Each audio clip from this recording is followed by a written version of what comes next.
ఇవాళ AP cabinet సమావేశం జరగనుంది. ఈ భేటీలో పలు కీలక అంశాలపై చర్చించి మంత్రి మండలి ఆమోదం తెలపనుంది. స్టేట్ ఇన్వెస్ట్మెంట్ ప్రమోషన్ బోర్డులో ఆమోదించిన 1,82,162 కోట్ల రూపాయల పెట్టుబడులకు మంత్రి మండలి ఆమోదం తెలపనుంది. ఈ పెట్టుబడుల వల్ల 2,63,411 మందికి ఉద్యోగ అవకాశాలు రానున్నాయి.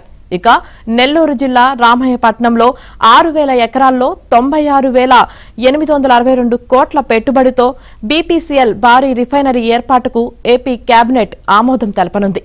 అలాగే విశాఖలో టీసీఎస్ పెట్టుబడులకు కేబినెట్ ఆమోదం లభించనుంది.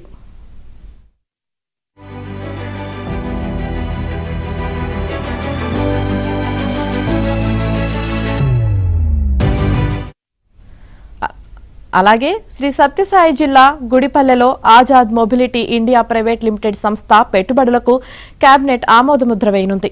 అలాగే రాష్ట్రంలోని పలు ప్రాంతాల్లో పరిశ్రమల ఏర్పాటు పెట్టుబడులకు సంబంధించి మంత్రి మండలి ఆమోదం తెలపనుంది.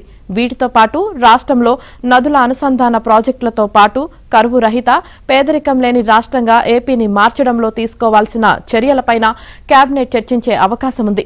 గడిచిన 6 నెలల పాలనతో పాటు ఈ ఏడాది కూటమి సర్కార్ లక్ష్యాలను కూడా మంత్రులకు సీఎం కేబినెట్లో వివరించే అవకాశం ఉంది.